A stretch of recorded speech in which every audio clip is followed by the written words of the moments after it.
Jaya Radha Madhava Kunja Bihari.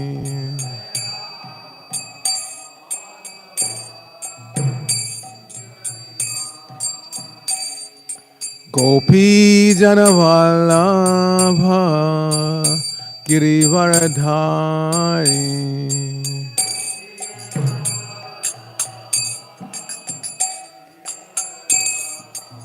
Gopi Janavallabha Girivaradhari.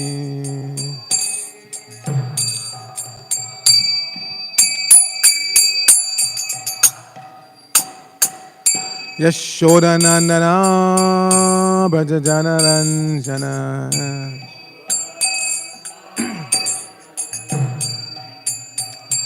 Yashodanandana Brajajanaranjana.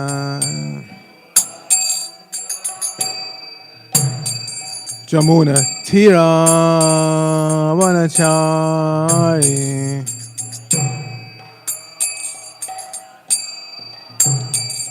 Jamuna Tira Vanachari.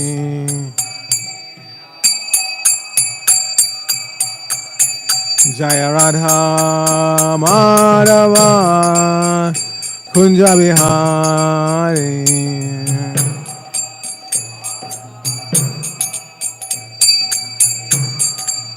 Gopi Janavallabha Girivaradhari.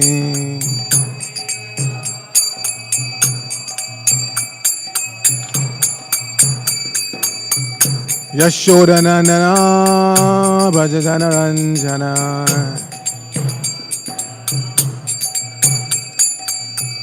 Yashodanandana Brajajanaranjana. Jamuna Tira Vanachari.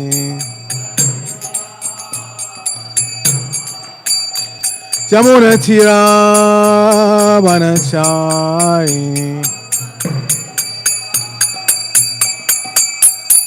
Jaya Radha Govinda Radha Govinda Radhe.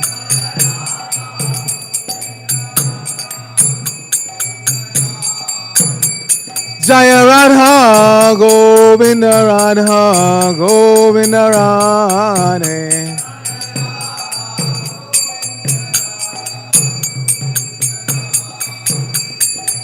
Jaya Jagannath, Jaya Jagannath, Jaya Baladeva, Jaya Subhadra.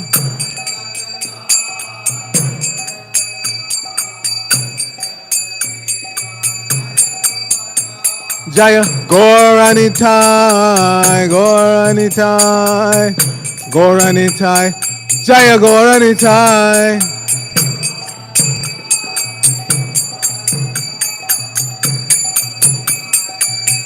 Jaya Jaya Prabhupada, Prabhupada, Prabhupada, Jaya Prabhupada.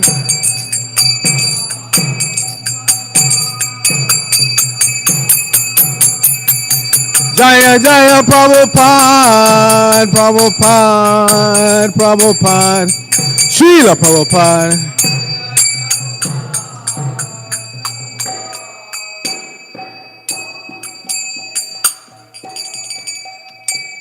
Gaur Premanandi Hari Hari Bol Jai Om Vishnupad Paramahansa Padavrajak Acharya Asatara Sri Śrimad ISKCON Bibita Pounder Acharya Divine Grace A.C. Bhaktivedanta Swami Maharaj Prabhupada Ki Jai Nitya Lila Pravishta Om Vishnupad Divine Grace Srila Bhakti Siddhanta Saraswati Thakur Prabhupada Ki Jai Ananta Koti Vaishnavinda Ki Jai Nam Acharya Srila Haridas Thakur Ki Jai Prem Se Kahosh Krishna Chaitanya Prabhu Nityananda Shri Advaita Gadadhara Shri Masari Gaur Bhaktivedanta Ki Jai Shri Shri Radha Krishna Gopa Gopana Shamakunda Radhakunda Giri Govardhan Ki Jai Shri Brajabhumi Dham Dham Ki Jai Shri Navadvip Mayapur Dham Ki Jai Shri Nilachal Jagannath Puri Dham Ki Jai Ganga Mai Ki Jai Jamuna Mai Ki Jai Bhakti Devi Ki Jai Shrimati Tulsi Maharani Ki Jai Your most beautiful Lordship Shri Shri Radha Govinda Ki Jai Shri Shri Jagannath Baladev Subhadra Ki Jai Shri Shri Gornitai Ki Jai Shri Giriraj Govardhan Ki Jai Samaveta Bhaktivinoda Ki Jai. Going back to home, back to Godhead Ki Jai. ISKCON New York Yatra Ki Jai. Brihan Mudaga Transcendental Book Distribution Ki Jai. International Food for Life Transcendental Prasadam Distribution Ki Jai. Shri Harinam Sankirtan Ki Jai. Nitai Gaur Premanandi. Hari Hari Bol. All glories to the assembled devotees. All glories to the assembled devotees. All glories to the assembled devotees. All glories to Sri Sri Guru and Gaurang. Glories to Srila Prabhupada.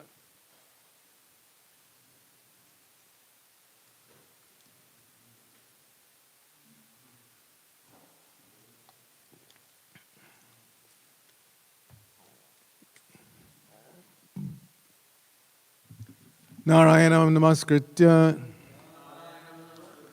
Naram Chaiva Narottamam Deving Saraswatim Vyasam Tato Jayamadhirayat.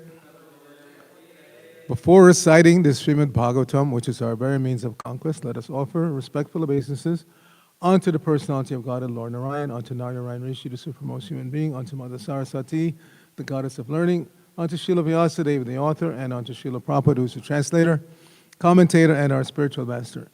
Nashta prayeshu abhadreshu nityam bhagavata sevaya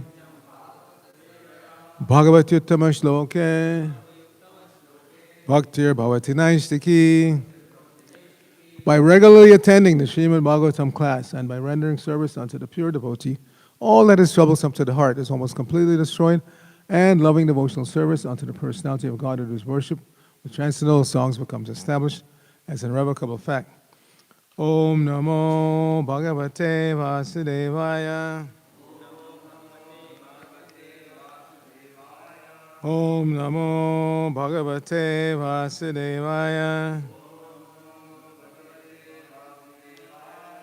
Om Namo Bhagavate Vasudevaya. So we're continuing reading from the 4th canto of the Śrimad Bhāgavatam. This is chapter 8, and today we'll do texts 9 and 10. 9 doesn't have a purport, so I'll read that myself, and then we'll do text 10 responsively. So text 9, I'll read. Ekada surte putram ankam aropya lalayan uttamang nararukshantam dhruvam raja vyanandata. Srila Prabhupada's translation. Once upon a time, King Uttanapada was patting the son of Suruchi, Uttama, placing him on his lap. Dhruva Maharaj was also trying to get on the king's lap, but the king did not very much welcome him. So text 10 will do responsively. Tata Shikir Shamanam Tam Sapatnyas Tanayam Dhruvam Suruchihi Shinvato Ragyaha Sirshyam Ahatigarvita Tata Chikir Shamanam Tam Sapatnyas Tanayam Dhruvam Suruchik Shinmato Ragya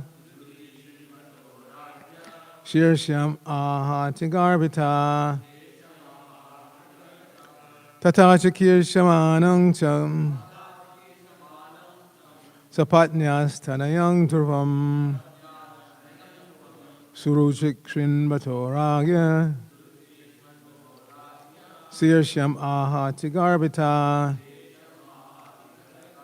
Tata Chikir Shamanang Cham Sapatnyas Tanayang Dhruvam Suruchik Srinmato Ragya Shirshyam Ahati Garbita. Please chant.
Okay, synonyms. Tatha, thus. Shakir Shamanam. The child, Dhruva, who was trying to get up. Tam, unto him. Sapatnyaha, of her co-wife, Suniti. Tanayam, son. Dhruvam, Dhruva. Suruchihi, Queen Suruchi. Shinvataha, while hearing. Ragyaha, of the king. Sa Irshyam, with envy. Aha, said. Atigarvita, being too proud. Srila Prabhupada's translation for this verse. While the child, Dhruva Maharaj, was trying to get on the lap of his father, Suruchi, his stepmother, became very envious of the child, and with great pride she began to speak so as to be heard by the king himself. Please repeat. While the child, Dhruva Maharaj, was trying to get on the lap of his father, Suruchi, his stepmother, became very envious of the child. And with great pride, she began to speak so as to be heard by the king himself. Srila Prabhupada's purport. The king, of course, was equally affectionate toward both his sons, Uttama and Dhruva. So he had a natural inclination to take Dhruva as well as Uttama on his lap. But because of his favoritism towards his queen Suruchi, he could not welcome Dhruva Maharaj despite his feelings. King Uttanapada's feeling was understood by Suruchi, and therefore with great pride she began to speak about the king's affection for her. This is the nature of woman. If a woman understands that her husband regards her as a favorite and is especially affectionate to her, she takes undue advantage. These symptoms are visible even in such an elevated society as the family of Swayambhuva Manu. Therefore, it is concluded that the feminine nature of woman is present everywhere. Nama Om Vishnu Padaya Krishna Prasthaya Bhutale Srimati Bhaktivedanta Swami Namine Namaste Saraswate Deve Gauravani Pacharine Nirvashesha Shunyavadi Pasya Chadeshtarine Om Agyana Timirandasya Gyananjana Shalakaya Chakshur Unmilitam Jaina Tasmai Shri Gurave Namaha Shri Chaitanya Mano Vishnu Sapitang Jaina Bhutale Swayam Rupa Kadamayam Dadati Swapadantikam Vande Ahang Shri Guru Shri Utapada Kamalam Shri Gurun Vaishyavangscha Shri Rupam Sagrajatam Sahagana Ragana Tanvatam Tang Sajivam Sadvaitam Savadutam Parijana Sahitam Krishna Chaitanya Devam Shri Radha Krishna Padan Sahagana Lalita Shri Vishakhan Vatangsha Hey Krishna Kaurana Sindhu Deenabandhu Jagatpate Gopesha Gopika Kanta Radha Kanta Tamosati Tapta Kanchana Gaurangi Radhe Vrindavaneshwari Vishavanu Sute Devi Pranamami Hari Priye Vancha Kalpatarubhya Sha Kripa Sindhubhya Evacha Patitanang Pavanebhyo Vaishnavebhyo Namo Namaha Jai Shri Krishna Chaitanya Prabhu Nityananda Shri Advaita Gadadhara Shri Vasadi Gaur Bhaktivinoda Hare Krishna Krishna Krishna Hare Hare Hare Rama Rama Rama Hare Hare.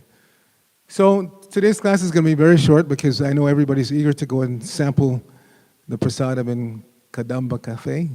Yesterday was the astrological opening, nice little ceremony, but today's the actual opening to the public, and they have such wonderful looking prasadam. I'm eager to go myself. Actually, I have to confess, I beat all of you. I went early this morning, about an hour ago. I put $20 by the register. I said, make sure you mark down that I'm making the first purchase.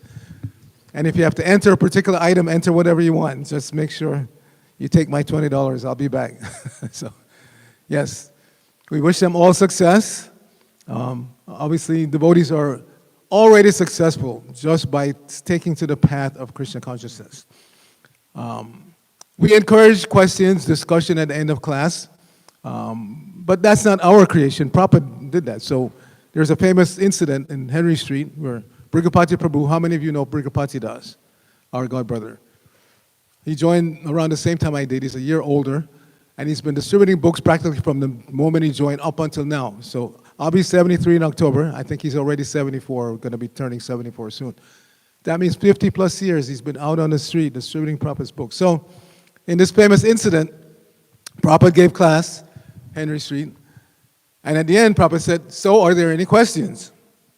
Nobody responded. So Prabhupada asked again, "So, are there any questions?" Nobody said anything. So for a third time, Prabhupada said, "Are there any questions?" So Brigapati explained later on, he was feeling uncomfortable that nobody was asking a question. So he was racking his brain to something to ask. So he just blurted out, "Prabhupada, can you say something about the mercy of Lord Chaitanya?" So Prabhupada didn't hear. He asked somebody to repeat. And then Prabhupada's eyes opened wide and he said, "It is already decided. Param Vijayate Shri Krishna Sankirtanam." So just go on distributing this Sankirtan movement. So Brigapati took that as a personal instruction to go on distributing. So for more than 50 years, he's been out on the street distributing Prabhupada's books. So now, today's verses, the first verse, text number 9, didn't have a purport. Does that mean that we can't say anything about it? What do you think? No. Sometimes devotees take it like that, like it's an injunction. If there's no purport, then you can't say anything on that verse. But that's not the reason why there's no purport. The Śrimad Bhāgavatam, as we know, is complete in about 18,000 slokas. Now, if the acharyas who commented on it, beginning with Sridhar Swami, if they said something on every verse, their commentary would be totally voluminous. And same thing for Srila Prabhupada. While writing his books, if he wrote a purport for every single verse, the books would be twice as big, and they would be unwieldy. So he didn't, but that doesn't mean that when we have time in class that we can't say something about a verse that doesn't have a purport. That's not the intention, that's not the meaning. So we're going to go back to verse 9, if you can put it on the screen. And we're just going to go word by word and say a few words about it.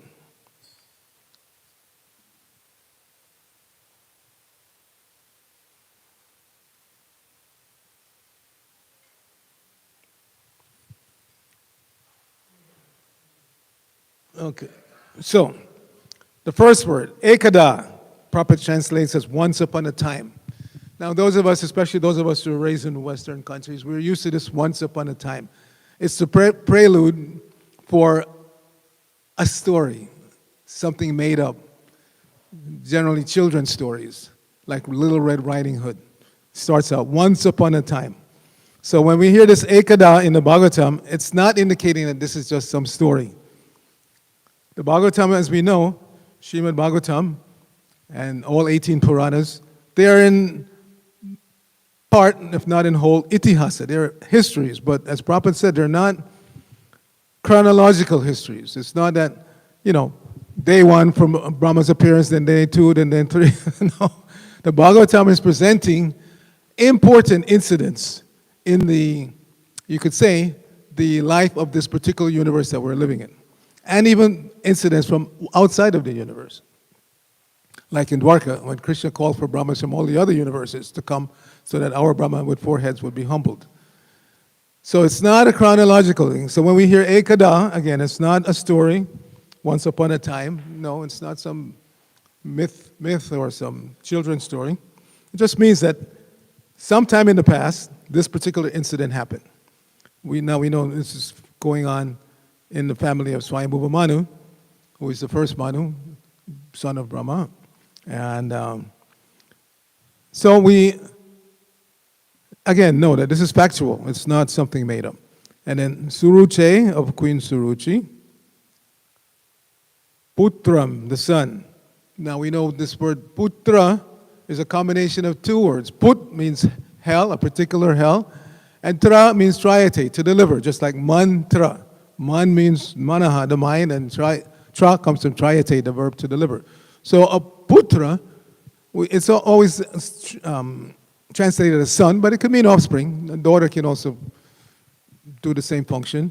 Offspring is meant to deliver the parents from hell if they've gone there, just in case.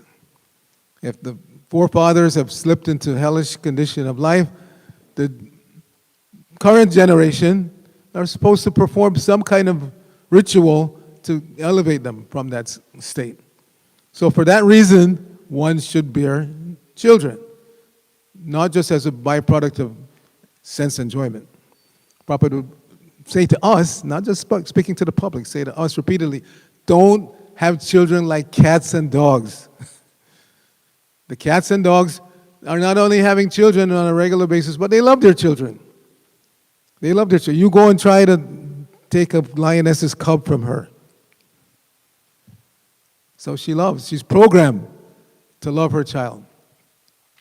And so one of the foremost duties of grihastas in Krishna consciousness is to produce children, Krishna conscious children.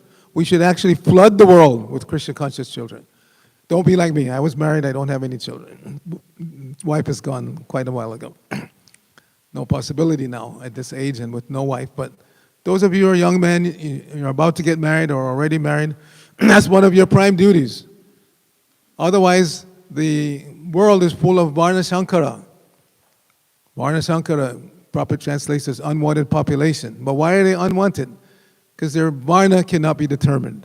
And a person whose Varna cannot be determined means they've never been trained. They've never been trained how to live human life. Human life, Prabhupada said, begins with Varna and Ashram, Varna-ashram system. But you have to be trained. It's not just that you come in and you rubber stamp yourself as a grihasta or a brahmachari or as a brahmana or as a kshatriya. It means training. Training had to be there. And we see the kshatriyas, we know from Mahabharata, they were very, very finely trained. Because you can't go out and fight against enemies, fight to protect the citizens if you're not trained. Prabhupada said this is the problem with modern warfare. They take some farm boy from the wheat fields of Kansas, they give him a rifle, give him 2 weeks training, and then send him to Vietnam. What do you expect? What kind of fight are you going to have? Meanwhile, he said in India, there's always been a class that have been trained to be warriors, like the Gurkhas. They're trained how to fight, how to protect. So training has to be there. It's not that by rubber stamping. Okay, you came in, now you're twice initiated, now you're Brahmana. There has to be Brahminical regular training. Brahmana means 6 occupations. Who knows that verse? Huh? Say that again? No, it starts out, Patan, Yajan, Yajan, Dana, Pratigraha. So the first thing is the Brahmana has to be learned. And how do you learn if somebody doesn't teach you? It's not by osmosis. You just sit down and meditate on the universe and you're fine. No, you have to be trained. You have to be trained. Somebody has to teach you the Vedic knowledge. Now, in previous ages, everybody was Shrutidhar, practically. So by hearing, Shrutidhar means by hearing once, they remember for life. So there was no need of books. But understanding that in Kali Yuga, everything is going to deteriorate, Vyasadeva had everything codified, written down. So now we have the good fortune of having books.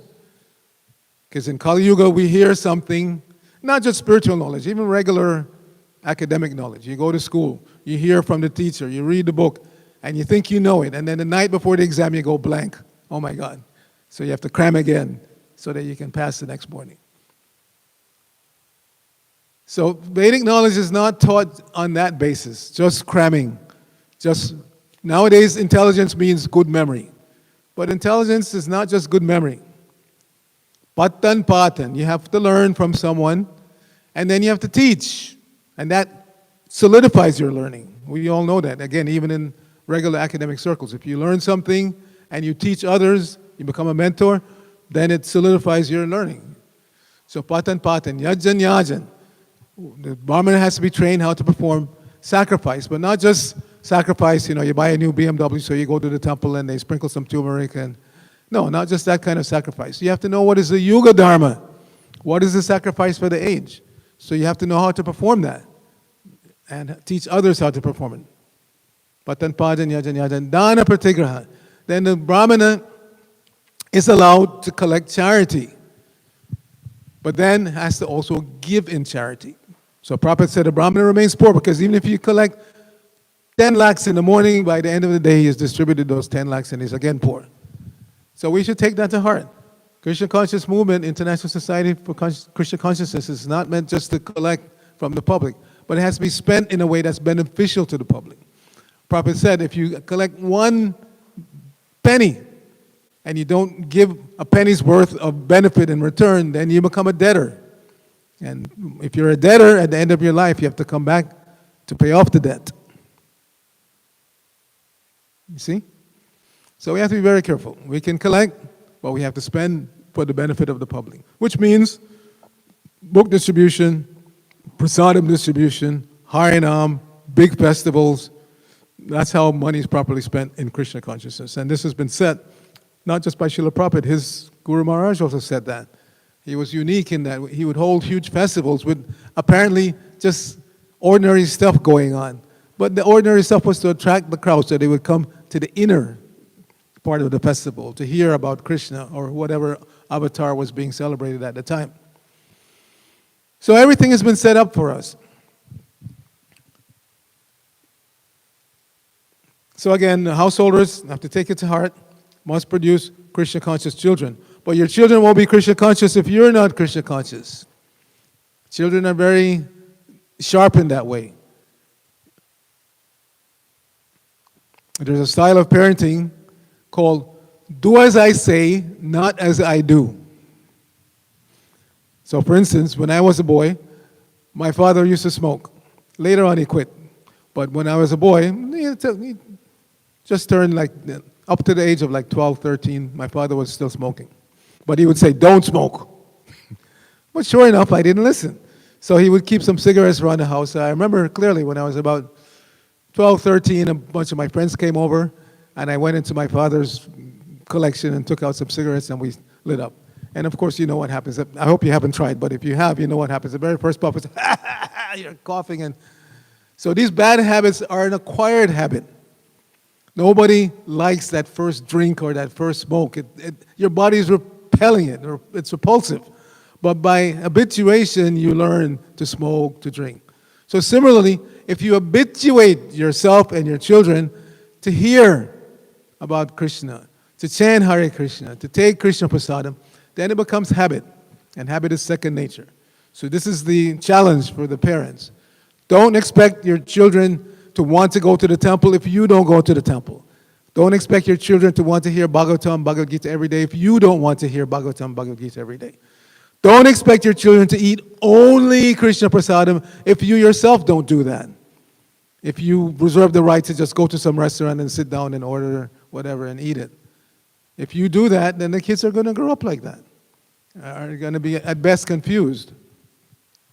So one has to train the children because you've been trained. So Krishna consciousness means in the beginning, not just in the beginning, the whole scheme is to submissively present yourself to be trained by your Guru Maharaj. Krishna says, 4th chapter, everybody needs a guru. And the guru's business is to train the disciple. Train the disciple, first of all, how to think. Because if you don't think properly, you're not going to act properly. We know thinking leads to feeling, leads to willing, leads to action. So everything starts here. You have to be properly trained how to think. Meaning how to see everything in the right perspective. To understand that there is Bhagavan. And to understand Bhagavan's energies. That they're actually non-different from him. This is the beginning instruction of Narad Muni to Srila Vyasadeva. When he was feeling despondent, he had written Mahabharata and so many other books, but he was not feeling satisfied. So in that state, his Guru Maharaj came to him. And the first thing Narad Muni said is, Idam hi vishvang bhagavan nivetaro. Yato jagatstana niroda sambhava. Tadhi swayam vedavam pradapite pradeshamacham bhagavatak pradarshitam. He said, the Supreme Personality of Godhead is himself this cosmos. So people are into cosmology and astrology and astronomy, but that energy that you're studying is actually non-different from Krishna. And that's why it remains bewildering. Because you can't capture Krishna with your intellect. So those who are studying physics, they're drilling down. First of all, atoms, and then subatomic particles, electrons, and muons, and gluons, and they keep going down, they keep searching for the God particle. They don't believe in God, but they're searching for the God particle. Yes, because that energy that you're studying is actually Krishna, and you remain bewildered if you don't see Krishna there. If you just keep seeing material manifestation, you can go on and on. They're so proud of understanding nuclear physics, nuclear fission and nuclear fusion, but they can't control it. And therefore you have Fukushima. Something goes wrong and everybody's worried. They can't control. You're trying to control Krishna's energies like trying to control Krishna. You can't do that. And they're so foolish. With great effort, they design these reactors. And they're so proud of them because they can generate energy. But then they look at the sun that's been generating energy since time immemorial, millions, billions of years. And they say, well, it's happening by nuclear fission. Well, who started it? With such effort, you can create one little reactor. And then when something goes wrong, like Chernobyl or Fukushima, you have to run away or try to seal it in some sarcophagus. It's not so easy to control these nuclear manifestations, but they see a natural manifestation like the sun has been burning since time immemorial. Fire means something is burning. And anything that can burn day after day, year after year, millennia after millennia, is it actually burning? It's like I said about the soul. The Christians say, if you believe, if you accept Jesus Christ, then you will live eternally in God's kingdom. And if you don't, then you will burn eternally in hell. So now I always ask them, if you can burn eternally, first of all, that means you're eternal. They're saying eternal life is only granted to you if you believe in Christ. But if you can burn eternally, that means you're eternal. And the second aspect is, anything that can burn eternally is not really burning. We have experience. If you put something on fire, it burns, the fuel is consumed, and that's it. Or it's transformed, as they say in physics. It's not really gone. It's wood now is transformed into some other kind of energy. Fine. But we don't see that thing is burning eternally. So anything that can burn eternally is not actually burning. And we learn from Bhāgavatam that's actually the case. That's actually the case. The soul who has been put into hell feels like he's burning or she's burning. But we know the soul cannot be burned. Krishna says, 2nd chapter of Bhagavad Gita. So getting back to the verse, let's see if there were any other words we wanted to say something about. So Surte, Ankam on the lap, Aropya, placing. So this is natural that the father wants to have his offspring on his lap, interact in a very loving way. But we see in this case, Dhruva wasn't feeling the love. Uttama was getting more love because his mother was right there, Suruchi, and the king favored Suruchi, so he was giving more attention to Uttama. We see that even amongst, like I said, even the animals love their children. We see even amongst the demons, like Hiranyakashipu. When Prahlad approached, he took him on his lap, smelled his head, and then he asked him, what's the best thing you learned? And that's where the trouble started. Because Prahlad, being a devotee, he was honest. He was honest. So the first time around, he told him, Shravanam Kirtanam Vishnu, Smaranam Padasayam, Archanam Badanam, Sakyam Atmanavedam. He told him these 9 processes, this is what I've learned. These 9 processes of devotional service. And they're essential. So, of course, Hiranyakashipu blew up. Who taught you this? He called for the teacher, son and Amarka, and asked him, why are you teaching my son this nonsense? This so-called Vaishnavism. We didn't teach him. We didn't teach him. Somebody must be sneaking in behind our back. And okay, take him back and re-educate him. Give him proper education. How to divide and conquer. Demonic economics. You teach him all these good things. So the second time, called for Prahlad, put him on his lap. Now, tell me, what have you learned in school? So what did Prahlad say? Everybody knows Shravanam Kirtanam. Who knows this verse?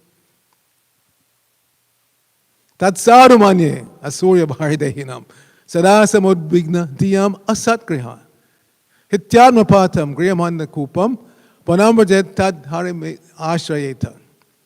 He told him, Tatsadumanye asur, as far as I'm concerned, O best of the Asuras. Prabhupada said he never called him father. Tatsadumanye asurya bharidehinam sadasamudvigna diyam asatgriha. He said, you'll always be in anxiety. Why? Because you accepted the asat, this body, as being permanent as being yourself. So what is the advice? How to get out of that conscious? Ityanmapatam, grihon. Get out of this griya amedi, actually. It's not a grihasta, griya amedi mentality. And go to the forest. And what to do in the forest? Take shelter of Lord Vishnu. So of course Hiranyakashipu blew up. You want me to take shelter of my enemy? The slayer of my brother, Vishnu? So he said, kill him. So this is, again, even the demons will show some affection to offspring or siblings, but when push comes to shove, when it gets right down to it, me first, me over everybody. And therefore we have in the history, not just in Vedic history, even in Western history, of sons killing their father so they can take over the throne, or brother killing brother so you can't interfere with my plans, or children killing their parents. The famous case in California, the Menendez brothers, family was fairly wealthy, and as young men they couldn't wait to inherit, so they killed the parents, and they're still in jail now. Periodically they come up in the news. Should they be paroled? Should be excused? No, put them back in jail. Because everybody can understand how horrible. In Latin, in English, coming down from Latin, we have so many names for killing. Patricide, killing your father. Matricide, killing your... Fratricide, for killing your sibling. We even have insecticide, for killing the insects. So many names for different types of killing, which is actually murder. Prophet said in their Bible they have thou shalt not kill, but they change it to thou shalt not murder, because they only confine it for human. No, thou shalt not kill, very clear. Don't kill anything or anyone. Don't kill. Because that person is an eternal part and parcel of Krishna, and is meant for giving service to Krishna, giving pleasure to Krishna, and you're interfering. And Prabhupada said, if you interfere with the lifespan of even an insect, let's say you kill an ant, that soul has to be again put in the ant form to complete that term of incarceration. Because it's actually incarceration. Every body type means a different type of cell that you've been put in to suffer. Yeah, you may think you enjoy a little bit here and there, but this real thing is suffering. So the ant's soul in the ant's body has to be put back there to complete that term of incarceration, then move on to the next higher stage of consciousness. It's not that ant bodies turn into, bird bodies no. Every body is specifically designed to give a specific type of misery to the living entity. So when you're an ant body, we know ants, they form vast colonies and they cooperate very nicely to protect the colony and feed the offspring and all that, but it's not a nice life. And it's a very short life in comparison to ours. Just like our life is very short in comparison to these living entities, these that we're discussing, like Maharaj, Priyavrata, and Uttanapada. They're on a different level of existence, much higher than our level. But we see that still on that level of existence, there are miseries. There are miseries. He's married, he has 2 queens, and there's competition between them. There's bad blood. Suruchi doesn't like Suniti. She doesn't want her offspring, even though he was born first, to become the king. So now she's promoting Uttama and demoting Dhruva. This is going on. So Prabhupada explained, yes, this business of polygamy was allowed in Vedic society. Why? Because it was understood that at least a certain percentage of the men will not marry. Not marry means you remain Naistik Brahmachari. Not Prabhupada said, no, bachelor daddy. Oh, I refuse to marry, but I have children over here and children over there. No, not like that. If you don't want the botheration of having a wife, then yes, don't marry, but you're not going to produce offspring, and that was not accepted in Vedic culture. So in the beginning of ISKCON, Prabhupada was discussing, should we allow polygamy? And some devotees were very much in favor. Yes, Prabhupada, it's there in the Vedic culture. But then another devotee said, but Prabhupada, in America, polygamy is not allowed. You can only have one wife at a time. So Prabhupada said, okay, then don't call the other one wife, it can be just girlfriend. Prabhupada was testing them, because from the very beginning, Prabhupada had said, no boyfriend, girlfriend, get married. And he personally performed marriage in the beginning. So there was no question of girlfriend. But Prabhupada, for the sake of argument, was saying, okay, if you can't legally have more than one wife, then the others could be kept as girlfriend. So the devotees were very excited. So the discussion went on. It's there recorded, you can read it.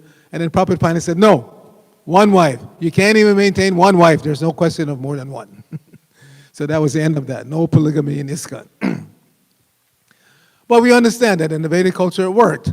Because on the one hand, many men are encouraged not to marry. If you can do it, stay brahmachari for life, go to sannyas ashram later on like that. But not everybody can do that. But on the other hand, women are encouraged to have a husband as a protector, as a guide. So how to reconcile that? So in the Vedic culture, men were allowed to have more than one wife. Prabhupada himself said from his own life that when he got married, he didn't very much like his first wife, and at the time was still allowed to have more than one. So he was getting ready to marry again, and his father said, no, don't do it. And he beseeched him, don't do it. Why? Because the fact that you don't like your wife will be helpful in the future for getting out of grihastha entanglement. So Prabhupada was very obedient to his father. He said his father was a pure devotee. So yes, okay, Dad, I won't do it. I won't take a second wife. Now, why do we get married in the first place? So that's discussed. Everything is in the Bhāgavatam. And that's discussed in the Bhāgavatam. There's a nice verse that says, Sukhaya dukkha mokshaya kurvante dampati kriya. Ata annivriti apraptir dukkhasya cha sukhasya cha. So it says, Sukhaya dukkha mokshaya. For increasing sukha, happiness, and decreasing dukkha, misery, a man and woman get together. Sukhaya dukkha mokshaya kurvanti dampati kriya. However, tata, thereafter, anivriti apraptir dukkhasya cha sukhasya cha. Instead of happiness increasing and misery decreasing, just the opposite happens. In general, not necessarily in every single case, but, and this is not just some, angry or mean sannyasi saying. This is a personality of Godhead speaking to the four Kumaras. He told them, this is spoken by God himself, that to increase happiness and to decrease distress or misery, a man and woman get married. But thereafter, just the opposite. In general, dukkhasya cha sukhasya cha. The misery increases and the happiness decreases. So that doesn't mean that devotees shouldn't get married. No, because generally speaking, devotees are following the rules and regulations. They're not, and they're also realistic, not pessimistic, realistic. They've been trained to see the world as it is, that it's not a place for happy ever after, as they say in Disney. No, it's not. This is not for happy ever aftering. This is make the best use of a bad bargain. So this body is a bad bargain. It gives us so much trouble. But it actually belongs to Krishna. And if we use it in that spirit, maintain it in that spirit, then everything is okay. Just like the temple vehicles. They're not meant to go racing down, Flatbush Avenue to see if you can beat the next guy from the light. No, they're meant for going from point A to point B to do something Krishna conscious. Everybody knows that. You borrow the key from Hansarupa to go pick up somebody at the airport or to do a boga run or whatever. So this is Krishna's vehicle, Radha Govinda's vehicle, and I'm using it in their service. So the body is exactly like that. It's a vehicle. And if we have that same consciousness, I'm going to maintain this body nicely so I can use it in Radha Govinda's service, either in Pujari service or book distribution or cooking or cleaning or whatever. That's what the body is meant for. And if we see it in that way, then we don't become overly attached to it. And then when that inevitable final moment comes, we can think of Krishna and go to Krishna. One famous departure that took place in Los Angeles. One devotee who had been a sannyasi, but then he fell away from sannyas ashram. But in the end, he had come back, and he was welcomed in the community, and his last days were spent in New Dwarka. And his mother, who never became a devotee, she came for his passing, and she said, the mother, not a devotee, not initiated, but favorable, obviously, she said, think of Prabhupada. Go to Krishna. Think of Prabhupada. Go to Krishna. So we should be so fortunate to have somebody, family member, siblings, devotees present when we have to leave this body, which will happen. You know, we don't meditate on it because it's inevitable, but at the same time, we shouldn't forget we're preparing for that final moment. Just like when you go to school, you prepare for that final exam. You can't be shocked when the exam comes, you know. Whatever course you're studying, even online, there's going to be a final exam. Now, it's been made a lot easier in the modern society. In the beginning of university education, you had to go through an oral examination, so you couldn't fake it. You would sit before a board, generally 2 or 3 professors, and they would ask you questions and you have to answer face to face. So you can't fake it, you can't be lucky on a multiple choice test. No luck involved. You had to know the subject, especially scientific subjects. You're an engineer or you want to be an engineer. So in that final exam, part of it was an oral examination. You have to demonstrate orally that you understand engineering principles. Nowadays, it's been made a lot easier. You cram, like I said, intelligence has been reduced just to memory. If you have a good memory and you remember X, Y, Z that they taught you and you regurgitate it exactly, they don't want you to think. When you go to the university, they tell you, oh, we're training thinkers, but they don't want you to think. They just want you to accept and regurgitate. If you have the audacity, like when my ex-wife was in university, she was in one class, and they were discussing evolution, and she said, well, it's not proven, and there's other viewpoints, and the teacher was, what are you talking about? He was kind of putting her down. So she said, maybe you should read this book called Forbidden Archaeology by Michael Cremo. And then he was, because even the atheists, they've heard of Michael Cremo. Juta Karma Prabhu. They give some respect. So, but this is not what we're here for. We're not here just to regurgitate. Patan, as we said. A Brahmana devotee, you learn, but in order to teach, you have to apply the knowledge that you've learned. The example I use, like right now, they have so many nice looking cakes in Kadamba Cafe. I checked it out before class. So somebody has the recipe, but if they just give you the recipe and you never go into the kitchen and put it together yourself, can you actually say you know how to make that cake? Or cheesecake? We have such nice cheesecake every Sunday here. Can you say you know how to make cheesecake if you've never gone in the kitchen and made that crust and made the filling and put it in the oven? No. It's theoretical. So our knowledge is not meant to be theoretical. It's meant to be practical. Jnana Vijnana. We're here, first of all, to be saved. To be thoroughly prepared for that final moment. As Prabhupada demonstrated himself, to the last moment he was translating, he was interacting with devotees. No fear, the doctors were saying, if any ordinary person was in this situation, skin against bone, practically. Nothing in between. You'll be screaming in pain. But Prabhupada was showing. Self-realization means complete detachment from the physical plane of existence.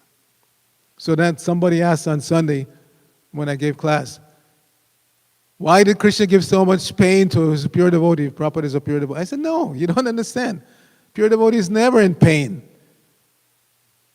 Even for us, it's just that we're in illusion. We're in this nightmare that we call a life, and we think we're being attacked, we think we're being, hurt in so many ways, but we're not. Anartho pasamam sakshad, bhakti yoga madokshate. The material miseries of the living entity are superfluous. This is clearly stated in the beginning of Bhāgavatam, superfluous. So how do you get to that point of understanding that it's not really happening? That's self-realization. That's what we're here for. But we go a step further because there are many people who talk of self-realization, fellowship, and this group and that group. We're actually here for God realization, Krishna realization. Because if you realize Krishna, if you understand Krishna, then you automatically understand all of the other manifestations, including ourselves. All right, so we have just a couple minutes before we'll run to Kadamba Cafe and see what's there. Any questions? The young devotees first. John Masami is always ready, which is good. It means that he's paying attention. Same thing I had in Los Angeles, Brigapati. Always pays full attention, always ready with a question. But I would say, Prabhu, give the new devotees, because it's not a spectator sport. We're not here just to hear the speaker. We're here to think about what's been said, to think about the verse, and see if it sparks any discussion. Yes. Abai.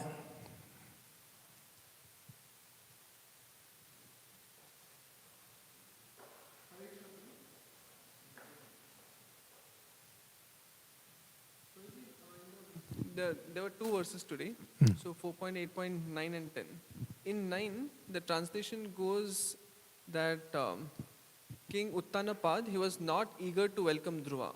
But then Prabhupada writes in the purport, in the first sentence of the purport to 10th verse, that actually he was equally affectionate. So Yeah. can you reconcile that? Yeah, it's a dichotomy, in other words. He's in a bind, because he loves both of his sons, Uttama and Dhruva, but Suruchi was there. So he knows if he shows too much affection to Dhruva, with her there and her son there, it's not going to go well. He's going to get the sauce, as we say. So he had to externally not show Dhruva as much. But Prabhupada understands the deeper meaning. He is affectionate to both of his children, but because Suruchi's there, he couldn't openly show Dhruva the same amount of affection that he was showing Uttama. So in the 7th verse, it says that Uttanapad and Priyavrata, being the sons of Swayambhuva Manu, they were empowered specially by the Supreme Personality of Godhead. So how can such empowered personalities show mundane attachment, like how Uttanapad is being like henpicked husband? Even we see in Dashrath Maharaj case, even though he's a pure devotee, being father of Lord Ram, still they have this mundane attachment to wife or being henpicked husband, etc. So how do we understand? One is, of course, we know ultimately everyone is simply enacting the divine will of the Lord. But, is there any other perspective to what we should learn out of it? Yeah, so the first thing you surmise is correct. It's Leela. It's part of the Leela. As we know, the Leela of Dhruva had to unfold. If he wasn't insulted, then he wouldn't go to the forest, he wouldn't meet Narad Muni, and the whole thing wouldn't unfold. So it's Leela. Actually, everything going on here in this material world is Leela. And sometimes we find that hard to accept because I'm suffering and you call that God's Leela? But it is.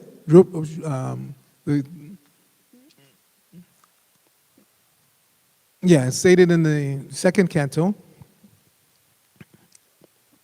There's a nice verse there beginning chapter 4. Namang parasmai purushaya bhuyase Sat udbhavastana niroda lilaya grihita shakti chitayaya dehinam antarbhavayano palaksha vartmane. So it says there that the creation, maintenance, and destruction of this world is the Lord's Leela. Shukadeva Goswami, it's the beginning of his prayers, which I recommend everybody should try to learn. We learned Kunti's prayers, we even learned Gajendra's prayers, but very few devotees take the time to learn Shukadeva Goswami's prayers. So there. Yes, 2nd canto, chapter 4, I think beginning with text 12, I may not be exact on the verse, but you can look it up. Some of the verses we know, like Kirata Hunandra Pulinda Pukasha Abhira Shumba Yavana Kasharaya Yene Chapapa Yadaparshaya Shaya Shudyanti Tasmai Prabhavishnave Namaha. Because Prabhupada repeated that one a lot. But all of those verses, beginning with that one, because if you can understand that verse of his prayers, then it sets the tone for everything that comes afterwards. Okay, a brief comment from Janmashtami Prabhu, and it's 5 minutes to 9. We want to go in. In the purport to text 10, there's a description of the nature of women.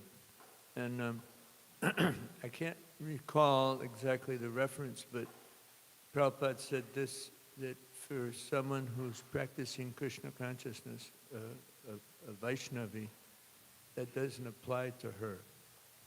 Want to comment on Oh, yes, so obviously that's a broad term. Who is a Vaishnavi or who is a Vaishnava? Prabhupada said that also. It's not that as soon as you walk through the door and put on, neck beads and tilak that you're a Vaishnava. We're Vaishnavas in training. So one who's actually a Vaishnava on the planet. Vaishnava means pure servant of Vishnu or Krishna. So when you're on that platform, then none of these material things apply to a Vaishnava or a Vaishnavi, none of these material designations.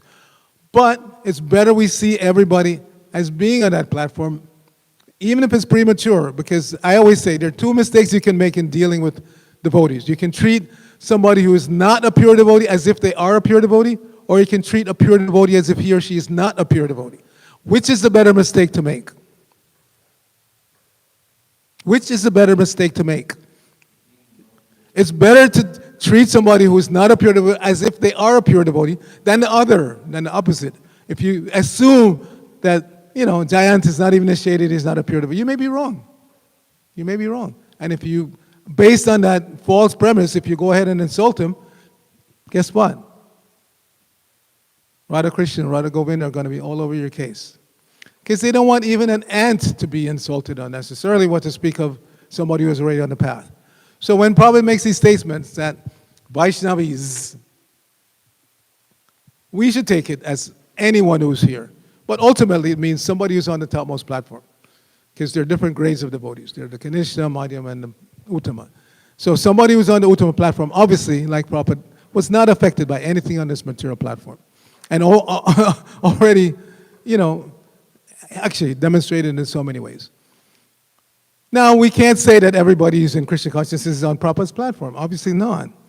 But again, if I make the mistake of treating somebody who's not on that platform as if they are, where's the loss on my part? If I see all of you as being pure devotees of the Lord, even if you may or may not be, where is the loss on my part? But anyway, when it comes to dealing with women specifically, since that was the topic, there was a famous exchange between one of our godbrothers. The word had come to Prabhupada that he was not treating his wife properly, up to the point of even hitting her. So there was an informal gathering, and Prabhupada was joking. He said, yeah, well, we've heard this poet has said that women should be beaten like a drum. And everybody started laughing. And then he turned to that devotee and said, but don't do it. They're Vaishnavis.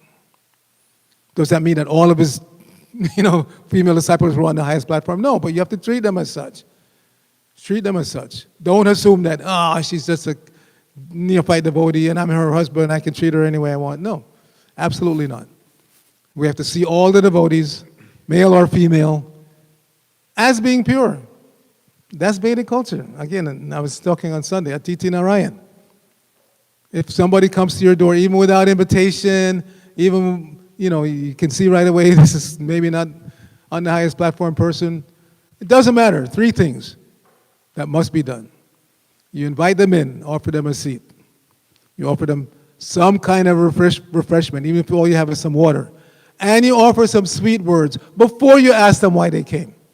Nowadays, it's not like that. Somebody knocks on your door, even here in the ashram, it's like, what? You're disturbing me? That's not good. That's not good. Vedic culture is you treat everybody as if they were Narayan. Because guess what? They could be.